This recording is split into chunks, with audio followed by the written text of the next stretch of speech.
আশা দিতে এলো গো, আশা দিতে এলো গো, আশা দিতে এলো গো, হরি বলবে আর বলাইবে, আশা দিতে এলো গো, হরি বলবে আর বলাইবে, আশা দিতে এলো গো, হবে না হবে না, আর হবে না হবে না, হবে না হবে না, আর হবে না হবে না, আমার গৌরবের মতো দয়া, হবে না হবে না, গৌরবের মতো দয়া, হবে না হবে না, গৌর প্রেমের ভাষাইলো, হবে না হবে না, তাই গৌর গৌর প্রেমের প্রেমানন্দে ভাষাইলো, হরি বল হরি বল হরি বল।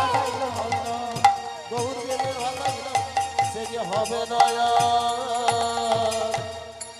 হবে না।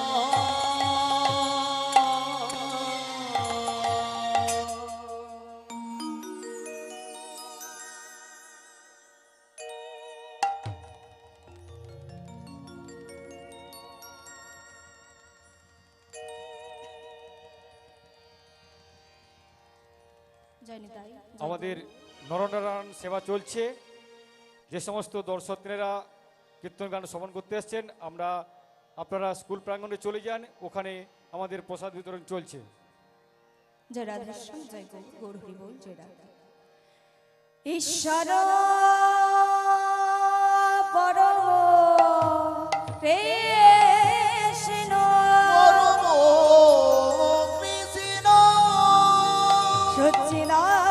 সচ্চিদানন্দ বিগ্রহ বিগ্রহ অনাদি আদি গোবিন্দ গোবিন্দ যিনি সর্বকারণে কারণ। নিতাই গৌর হরি বল হরি বল হরি বল। কারণ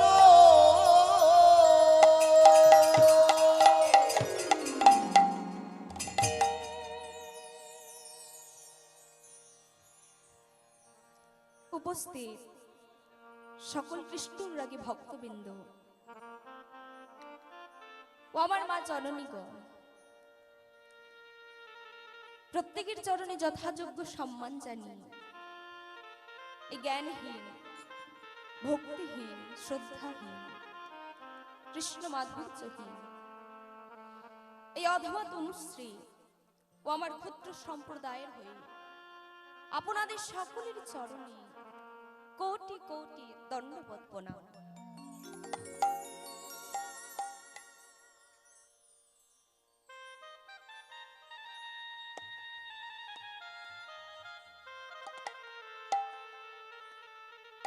ভক্তমণ্ডলী, ভক্তিমতী মায়েরা, বাবা, এই পৃথিবীতে আমার মতো অধম আর কেউ নেই। এই কীর্তন জগতের সব থেকে কনিষ্ঠ কীর্তনী আমি। তাই মা, আপনাদের শ্রী চরণে এই অধমকে বঞ্চিত করবেন না। আমার সকল গুরুদেবের চরণে প্রণাম জানিয়ে আজ আমি শুরু করলাম কিছু হরি কথা, কিছু কৃষ্ণ কথা। সবার প্রথমে আমরা জানব যে গৌরাঙ্গ মহাপ্রভু ইনি কে।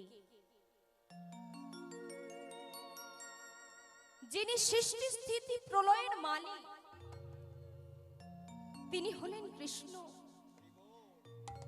যিনি বৃন্দাবনী রাজার ছেলে কৃষ্ণ, তিনি হলেন আমার নবদ্বীপে গৌরাঙ্গ মহাপ্রভু। যিনি নবদ্বীপের গৌরাঙ্গ মহাপ্রভু, উনি হলেন আমার জগন্নাথে পুরীধামের জয় জগন্নাথ। এর মধ্যে কোনো সংশয় নেই, এর মধ্যে কোনো ভেদাভেদ নেই।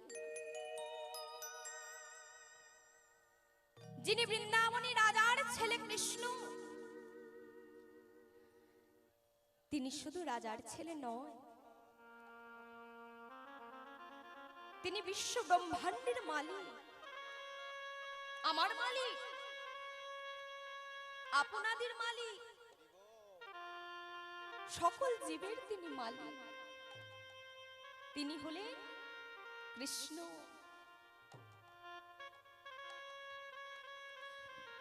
ভগবান কৃষ্ণ তিনি মাধুর্যময় শ্রী মধুময় বৃন্দাবন তিনি ত্যাগ করেছিলেন। কেন ত্যাগ করেছিলেন? শুধুমাত্র তিনি বৃন্দাবন ত্যাগ করেননি, তিনি নিজের সুখটাকেও ত্যাগ করেছিলেন।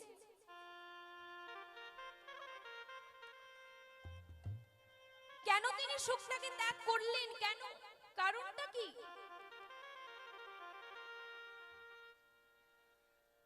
ভগবান তিনি বৃন্দাবনে থেকে নিজের মনে নিজের বিচার করলেন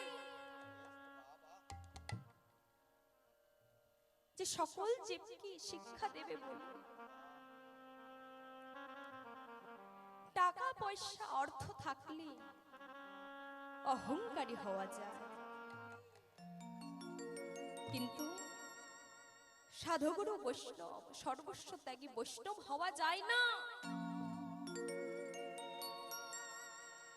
আর ভগবানের চরণ পাওয়া যায় না।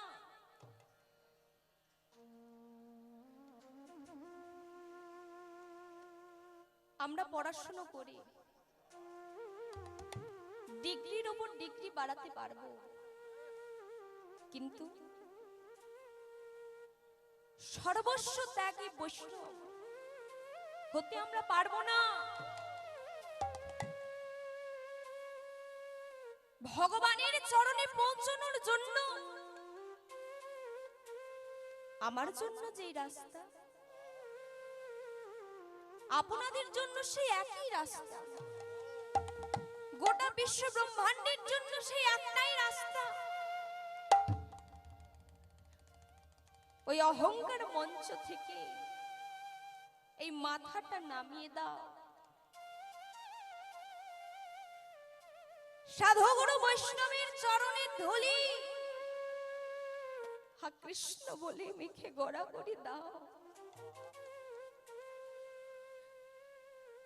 তবে যতক্ষণ না এই অহংকারটা ত্যাগ করতে পারছেন না মা,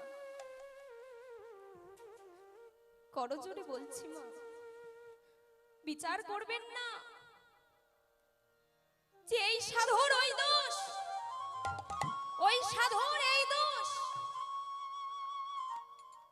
বিচার না করে সাধুগুরু বৈষ্ণবের চরণের ধুলি নিতাই গৌর প্রেমানন্দে যদি বলে মাখতে পারো, তবে গৌর গোবিন্দের কৃপা হবেই হবে।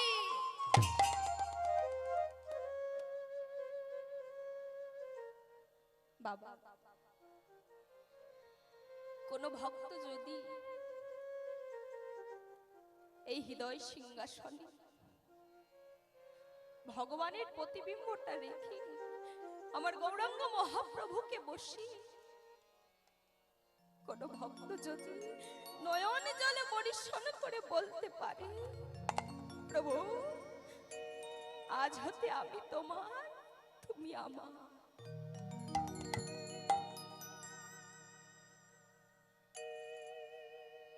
এই মায়ার সংসারে আবদ্ধ হয়ে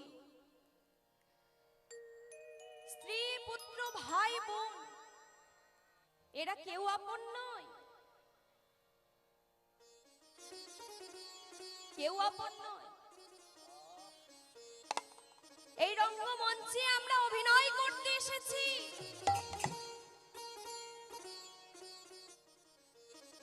যখন ওপারের ডাক চলে আসবে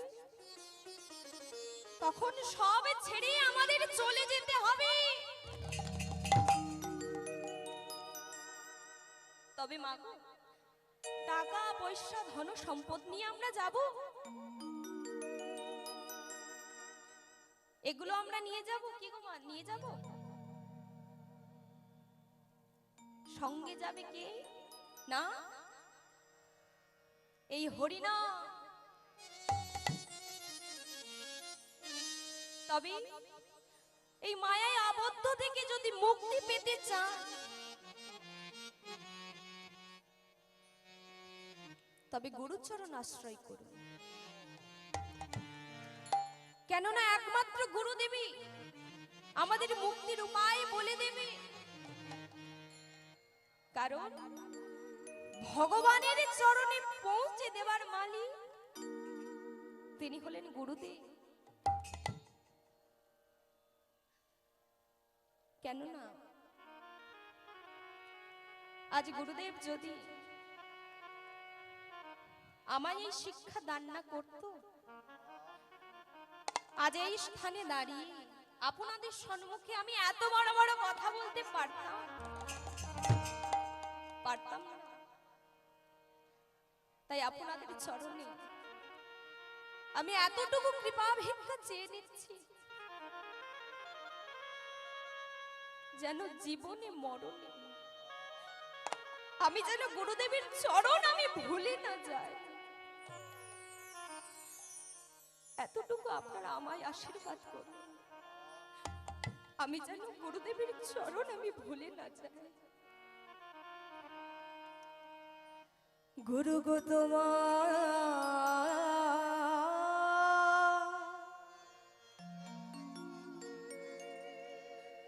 চরণে ছাড়া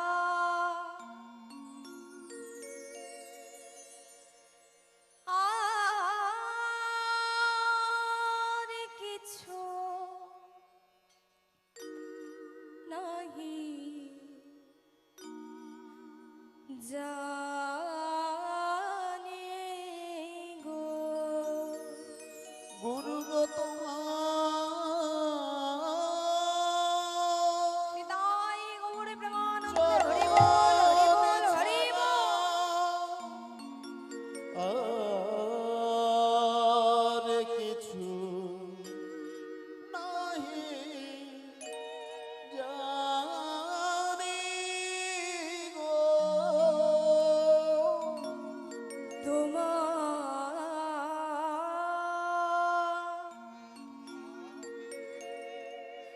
চরণে ছাড়া আর কিছু নাহি জানি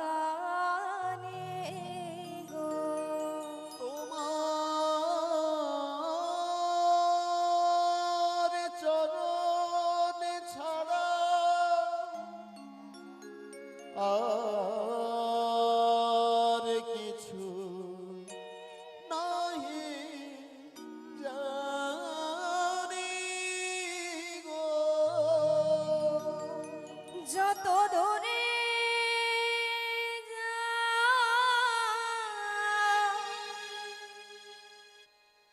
নিজ হাতে কাছে টেনে নিও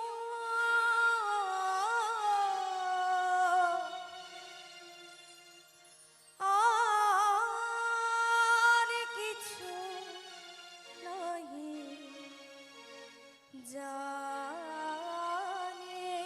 গো। নিতাই গৌর প্রেমানন্দে হরি বল হরি বল হরি বল। ছাড়া আর কিছু নাহি জানি গো।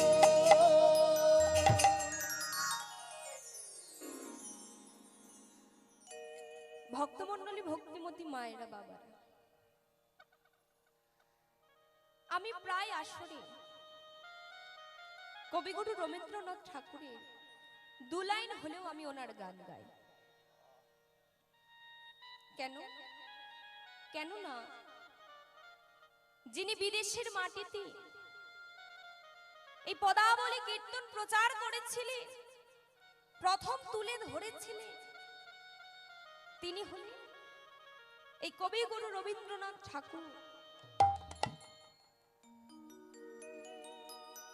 এটা আপনাদের কাছে ঐতিহাসিক কথা হলেও এটাই সত্য, নতুন কথা হলেও এটাই সত্য। আমাদের বাংলার মাটি থেকে বহু সাধু বিদেশের মাটিতে গিয়েছিলেন ধর্ম প্রচার করতে। কোন ধর্ম? না, মহামন্ত্র হরে কৃষ্ণ না প্রচারও পেয়েছে, গোটা বিশ্বব্যাপী প্রচারও পেয়েছে। কিন্তু বিশেষ করে যেনারা অনার্স নিয়ে পড়ছে, যারা বাংলা সাহিত্য নিয়ে পড়ছে, তাদেরকে বিদ্যাপতি সাহিত্য, রুচিমা দেবীর সাহিত্য, বাসুদেব ঘোষের সাহিত্য পড়তে হয়। দেখুন বাবা, কোন সাধু বিদেশি পণ্ডিতের কাছে এই পদাবলী সাহিত্য কেউ তুলে ধরেনি। যেদিন বিদেশের মাটিতে রবীন্দ্রনাথ ঠাকুরের সঙ্গে আইনস্টাইনের সঙ্গে সাক্ষাৎ হয়, সেদিন রবীন্দ্রনাথ ঠাকুর আলোচনার মাধ্যমে এই পদাবলী সাহিত্য তিনি ওনার সঙ্গে আলোচনা করেছিলেন, তুলে ধরেছিলেন। তাই মা, ওনাকে শ্রদ্ধা জানানোর জন্য আমি প্রায় আসরে ওনার দু লাইন হলেও গান গাই। কি গো মা, গাইবো? এই তো, আমি তো মায়েদের বাবাদেরকে কিছুই দেখতে পাচ্ছি না, তাই মা গো একটু যখন প্রশ্ন করবে একটু জোরে জবাব দেবেন, ঠিক আছে? চলো। আমার হিয়ার মাঝে লুকিয়েছিলে, দেখতে আমি পাইনি তোমায়, দেখতে আমি পাইনি। আমার হিয়ার মাঝে লুকিয়েছিলে, দেখতে আমি